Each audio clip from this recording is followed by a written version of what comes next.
శ్రీ గురుభ్యో నమః. ప్రతి సంవత్సరం భారతదేశంలో శ్రావణ పౌర్ణమి నాడు అన్నా చెల్లెళ్ళు రక్షాబంధన పండుగ జరుపుకుంటారు. ఈ రక్షాబంధన అనేది ఎలా వచ్చిందనే దానికి చిన్న కథ ఉంది. మహాభారతంలో శ్రీకృష్ణుడు శిశుపాలుడి యొక్క శిరస్సును సుదర్శన చక్రంతో ఖండించినప్పుడు శ్రీకృష్ణ పరమాత్మకు వేలికి గాయమైంది.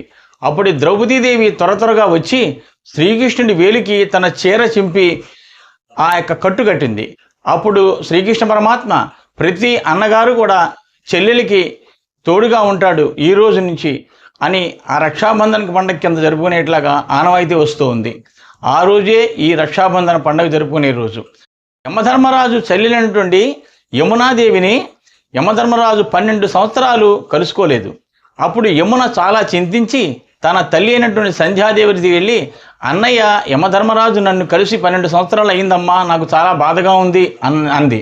అప్పుడు సంధ్యాదేవి యముడి దగ్గరికి వెళ్ళి, యమధర్మరాజా, నీ చెల్లెలైనటువంటి యమున చాలా బాధపడుతోంది, 12 సంవత్సరాలు నువ్వు కలవకుండా ఉన్నావట అని అన్నప్పుడు యమధర్మరాజు వెంటనే యమున ఇంటికి వచ్చి యముని చేత రక్షాబంధనం కట్టించుకుని తను చేసినటువంటి షడ్రసోపేతమైన భోజనం ఆరగించి ఆ చెల్లెల్ని ఆశీర్వదించి, ప్రతి సంవత్సరం కూడా నేను ఆశీర్వదించడానికి వస్తానమ్మా అని ఆ యముడు మాట ఇచ్చాడు.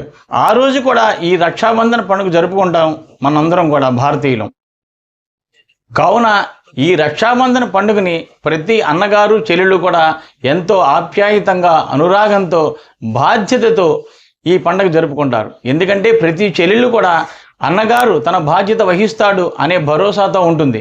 కాబట్టి ఈ అన్నా చెల్లెళ్ళ పండగ మన భారతీయులు ఉంటుండే మనందరం కూడా సత్సాంప్రదాయాన్ని నిలబెడుతూ ఈ రక్షాబంధన పండుగ అందరూ జరుపుకోవాలని మనస్ఫూర్తిగా కోరుకుంటూ మీ అందరికీ శుభాభివందనములు.